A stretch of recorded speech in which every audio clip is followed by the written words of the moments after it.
Hey, welcome and enjoying your blended family on a fun Friday. What is happening, all the B fams out there? This is where we bring to you something new, something fun that you can do with your family, because we believe here at Enjoying Your Blended Family, getting real. Did you see how I just went real for a second? You did. First you were like radio host. I'm like, that should really be your second job.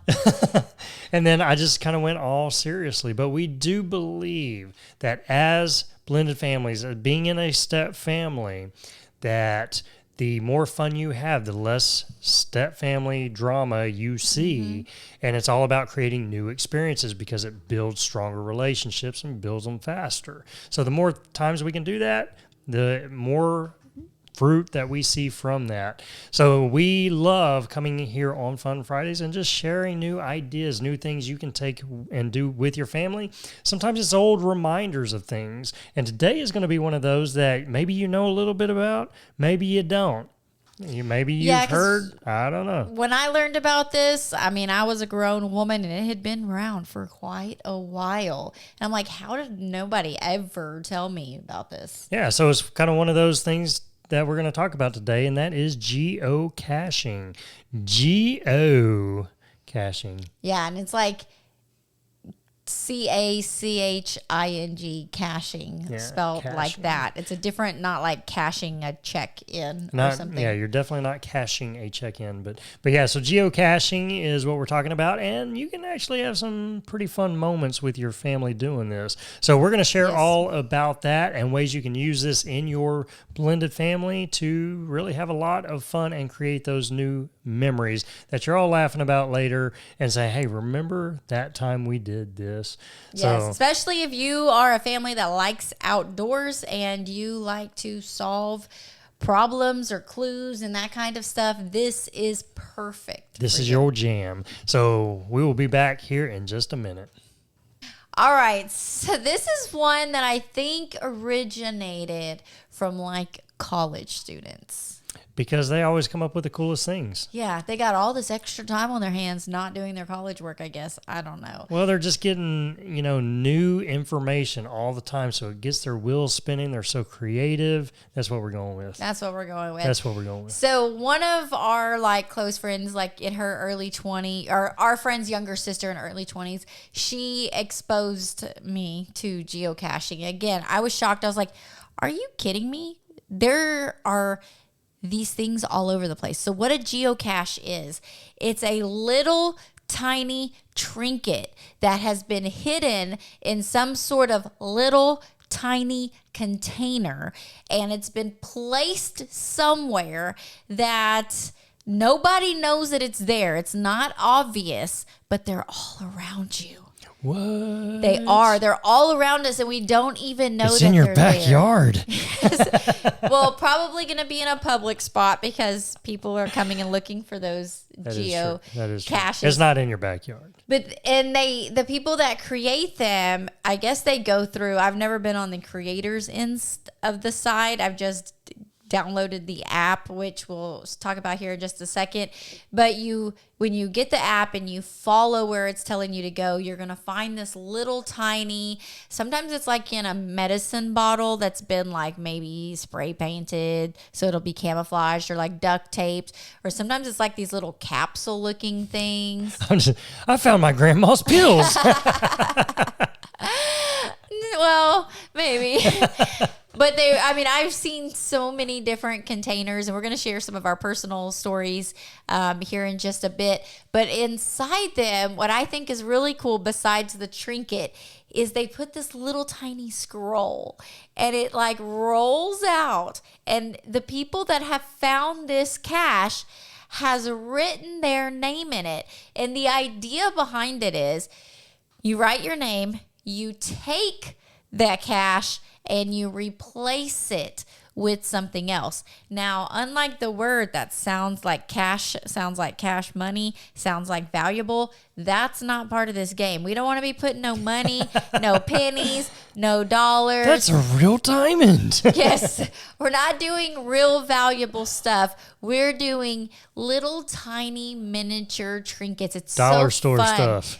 Even more random even than buying. Like, these are things you have at your house that you're like, what the heck do I have? Sometimes it's a paper clip that has been formed into a shape of a heart. Sometimes Randall's face just now, like, why the hell would I? This is definitely not for everybody. But this is not Randall's jam. Yeah. But you have had a whole lot of fun with this. I love it because the things that you find, sometimes it might be a bead with a letter or a picture on it. Because I'm like, we did spend all that time for this. Because it has to be really I want the pot of gold. See, it's just like finding the pot of gold, but it's a little trinket. And so you may decide like what you're going to put in there. So maybe your kid makes things like a little tiny beaded ring, because I know my daughter likes to make these little tiny rings like the smallest of beads. Like, she makes several of them, and then you're going out on these hunts, and so you're taking out an item and then you're replacing an item. Sometimes you might even just replace it with the last item. Like, this place you found the little paperclip heart, so now in the next one you take out theirs and put in the paperclip heart. So that's really like the gist of it. But the fun of it, man, let me just tell you. First, you got to download the app. So that's what geocaching is. So yeah, kind of give us an experience. Like what are we getting? Yeah, let me tell you what you got to go. First, you got to download the app, and there are multiple apps out there, but there is one that to me is the most popular and well-known app, and it's just called, you type in geocaching, and it's this little green square. It kind of looks like a golf flag, and then like a person on there with like a dotted circle going around it, and it has like over 40,000 downloads. So that's how you know, right, if it's going to be a good app or not. Like, you don't want the one that has 50 downloads. Probably somebody had an idea how to make geocaching easier or better, and they never really executed it.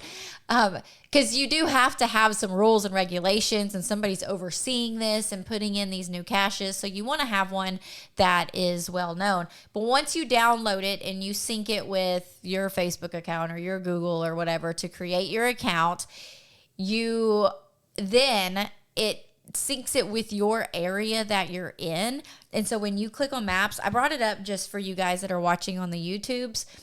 On the YouTubes. But if you're listening on the podcast, we'll be sharing some stuff. We'll have the link on there or whatever, so you can go look. We'll share stuff on social media about it as well. But I just wanted to show you how many. Can you hold that up, Randall? Can you make that do like where the light doesn't?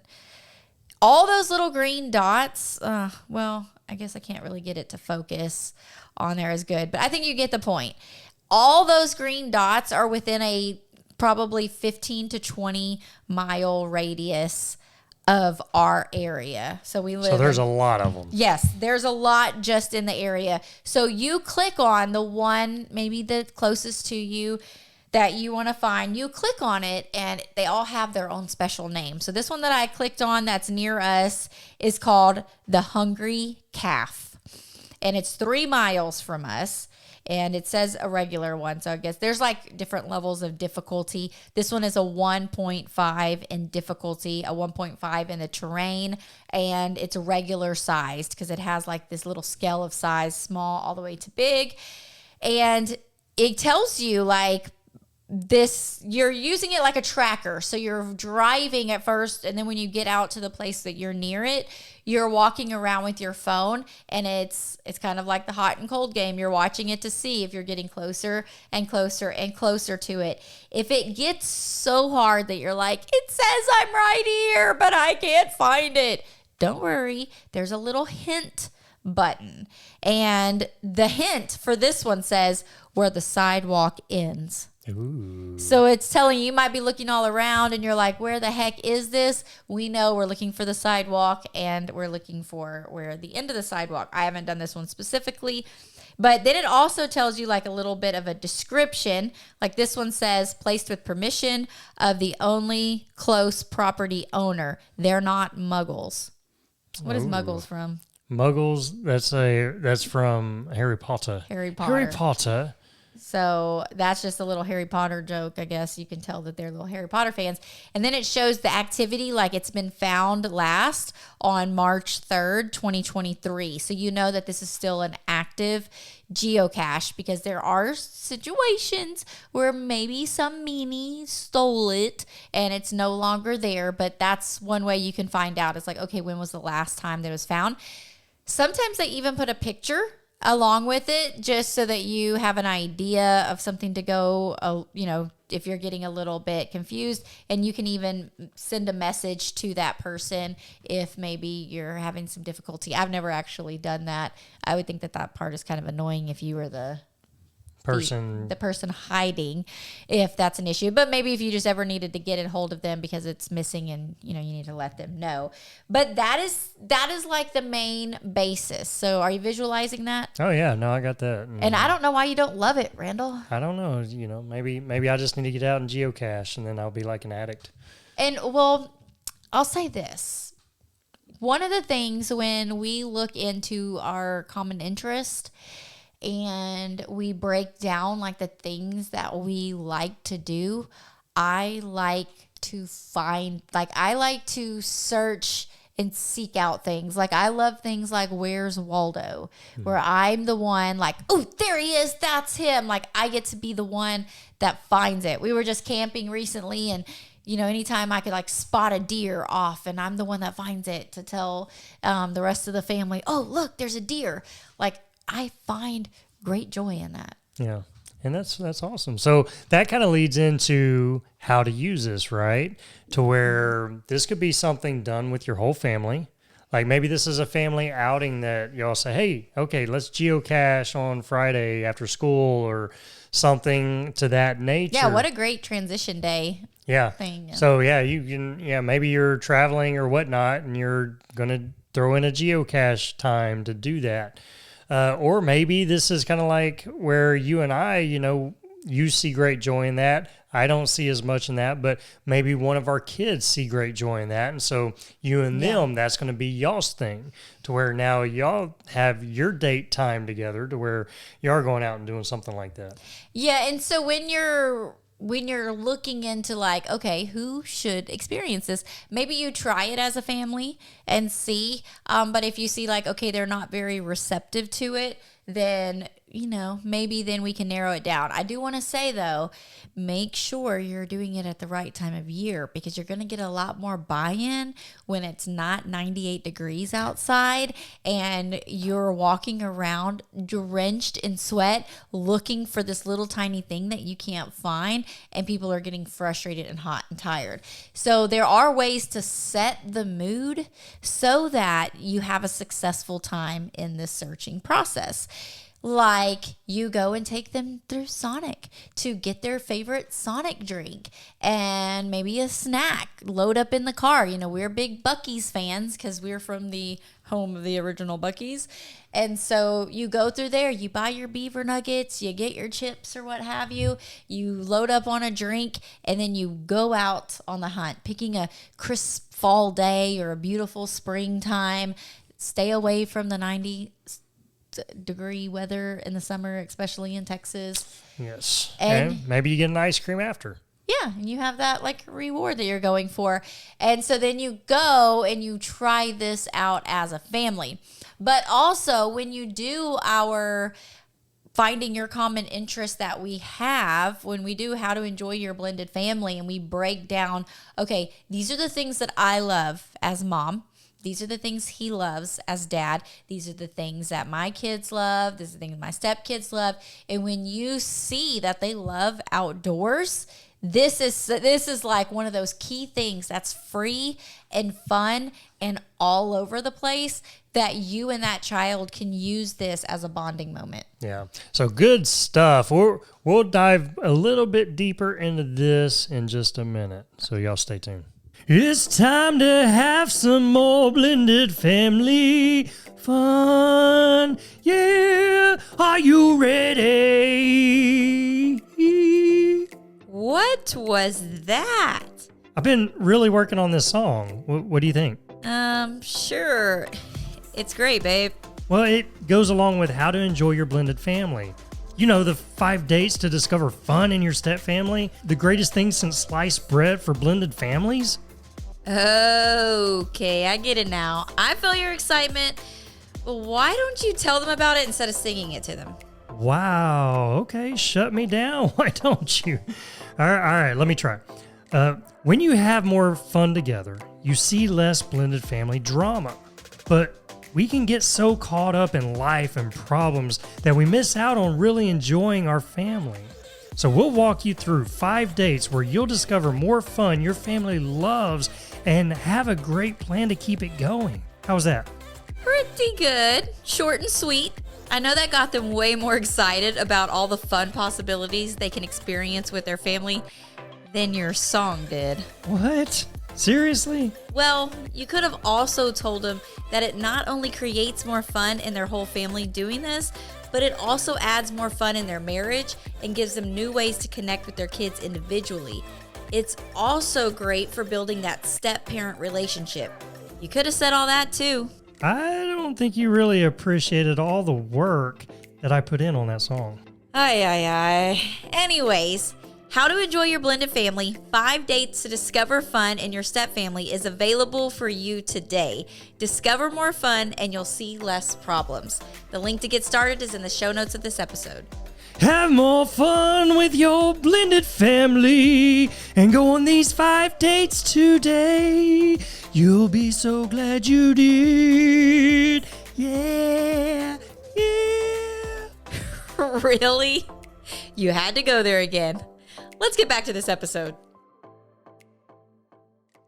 So that's geocaching. You can do it multiple ways, right? You can do it with your whole family. And that might be just, you may want to try it with your whole family, like you said first. Do it with the whole family. And then maybe those who you didn't think would like it, they end up liking it. And, or you start deciding, hey, little Bobby, that's his jam.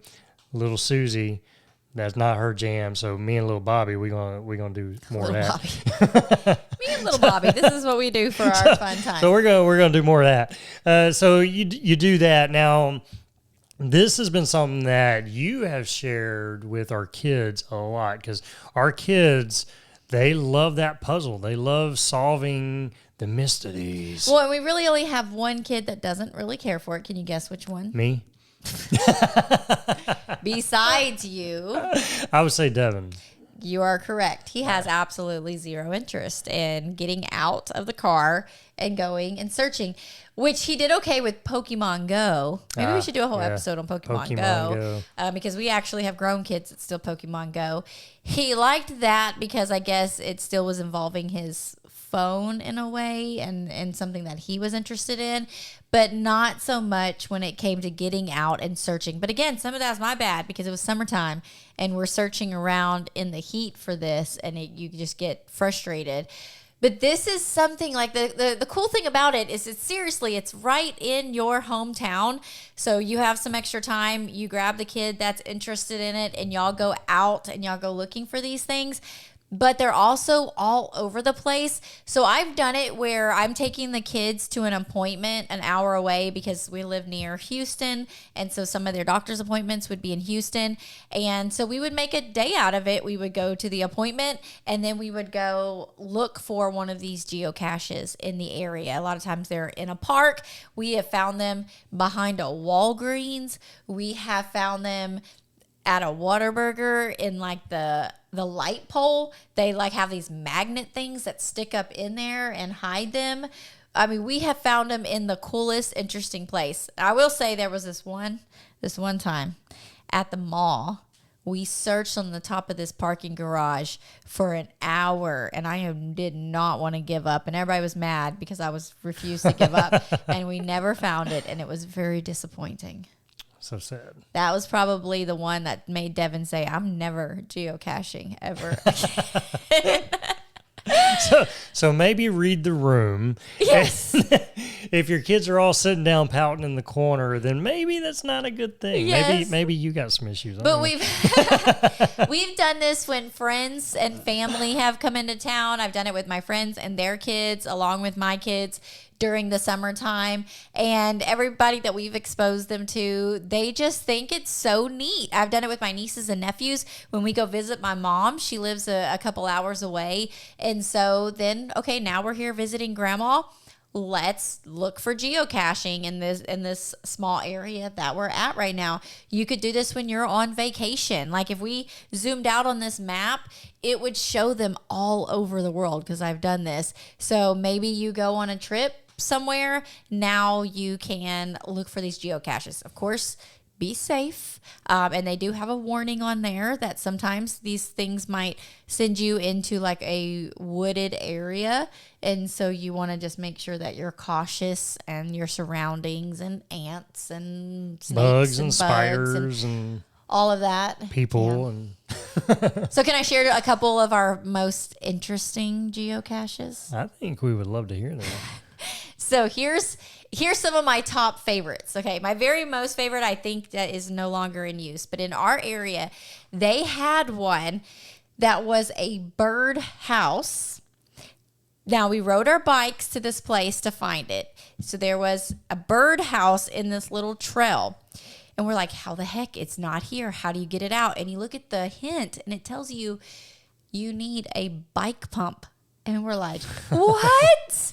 What? So read it all first sometimes, especially if you're going out on your bike because you don't have all the stuff that you need. But you had to hook your tire pump on it, and you pumped it.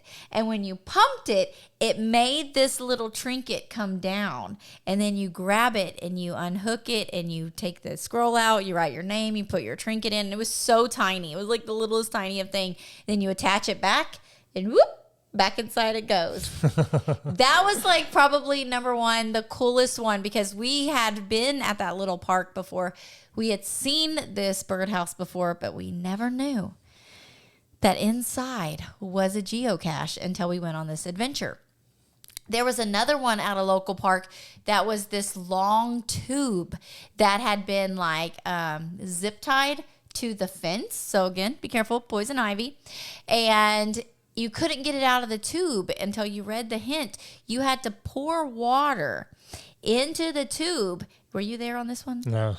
And it made the thing float up out of it because it was attached to the, it was like you couldn't pull it off. It was zip tied. So you had to pour the water and it made it float up to the top. And then it was like a little capsule that, was waterproof. And then you take your stuff out.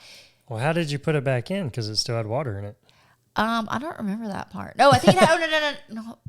I think it had a thing that you unscrewed that had holes. To let the water out? Yeah, it had holes so the water drained out. And then you put the little cap back on. But you couldn't just unscrew it and it just fall out. Right, it just like drained the water out. Gotcha. So, yeah. Clever. Very clever. Now, there was this one time when we were at my mom's and it took us into a graveyard. Eesh. It was daytime, though.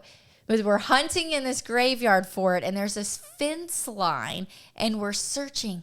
Now, here's where you got to be cautious. It looked like there was a homeless community happening back there. Nobody was there at the time, or maybe it was a teenage hangout, but there was obvious that people went beyond this fence line and that they would have a good time. But we were searching during the daytime, so we didn't see anybody, but we saw signs of civilization. So you do have to beware. Beware of your surroundings. Beware of your surroundings in these areas. So those are just a few. I mean, we have, again, the top of the parking garage at the mall, which I think I have probably attempted 3 times to find that now on different occasions, of just these core memories. But there's a pole on our way to HEB that when I drive by it, I know there's a geocache in there. Nobody else knows. I feel like it's like our your little secret that we have. There's a bush out at like a little shopping center by my mom's that I know inside that bush now. It's like a potted plant, but a big one. Inside there's a geocache. So again, it's just these things that you make these memories, and it's free. Your kids can get involved as far as making the little trinkets that go along inside there as well. And it can be done pretty much anywhere at any time because they're all over the place. So there are little hidden gems all around you that you don't even know about. Yeah, it's like a whole world out there. They're there, yeah. It's like, and once you get exposed to it, oh my goodness, your eyes are open. And how fun, like I think about when we would drive to meet Riley halfway and we would meet in Louisiana. We're in Texas, her mom's in Alabama. So we would meet halfway. Like how fun would it be like when we're making that trip along the way, even though it's a long drive already, but just something that's your thing that you're looking forward to, like, oh, we're going to look for, one geocache during this transaction. And then you head back and you have this little trinket memory from each one of those trips. Hey, but we did the Duck Dynasty things. Yeah, we did. We did capitalize on some of those trips way back when. Yeah, we should do an episode on that. Oh, yeah, that was fun. Well, not just necessarily Duck Dynasty, but like we've done having some sort of experience in the area because I know for so many of you guys that have to drive a distance to do the drop-offs, it can be exhausting and tiring, especially when you're having to do it a lot. And we can focus on that, the negative side of that. But how cool to do an episode where we share some ideas on how to make that a more pleasurable experience. Yeah, good stuff. Well, geocaching is all around you, and you don't even know. So let that be an experience. Let that be something that, maybe your family can try. And if y'all like it, keep doing it, and you can do it whenever, wherever, however, it's just something fun. Maybe if your spouse isn't lame, he'll want to join you. It is funny, though. You think in our house that it's all the dudes that could care less. We're like, eh. Yeah, and you like outdoors, so why don't you like geocaching? I like just being outdoors and doing things, but I think finding a random trinket that's just, I don't know, there could be some fun to it, but it's just never been a thing that stood out to me. We're going to make it your thing. You're going to make it We're going to start doing the hunt, because you like to hunt. We're going to have to do a episode on... I think it probably it has to be the right environment. Yeah. We got to fill your belly up. We got to get you the treats. We got to make sure it's not super hot outside. That's right. And got to dangle like a Reese's Pieces in front of me or something. Yes, they might have a little paperclip heart in here, but I'm going to give you a Reese's at the end of it. Yep, here you go, babe. Yeah, so you never know. I mean, here we go. And if you get into it so much, they have a premium version that has it harder. That has like harder versions, and it's like $30 for the whole year, $250 a month. If this is something that you and your family are really into, or maybe you get so into it that you create the places, the caches, and you hide them, and you come up with the clues, and it's something that you can do on that side of it. So there you go. All kinds of ideas and opportunities. But this allows you to take something that's there and use it and create memories with you and your family. So that's what it's all about. It's all about coming together. It's all about sharing time together and being intentional with each other and having fun. So just y'all go out, have fun together, use this as an idea, and watch the memories happen. So listen, we love you guys, and go geocache. Go find something. There you go. It's a mystery. Go solve it. So we'll see y'all on the next episode. Bye, guys. Bye. Thanks for joining us today. We hope this episode has been a blessing and encouraged your family journey. Make sure you stay connected with us and join our weekly Blended Family newsletter. We send an email out every Friday morning full of support and encouragement. And when you join, we also want to give you a free gift. So go get yours today. The link is in the show notes below. Have an amazing day. Remember to enjoy the journey with your blended family, and we'll see you on the next episode.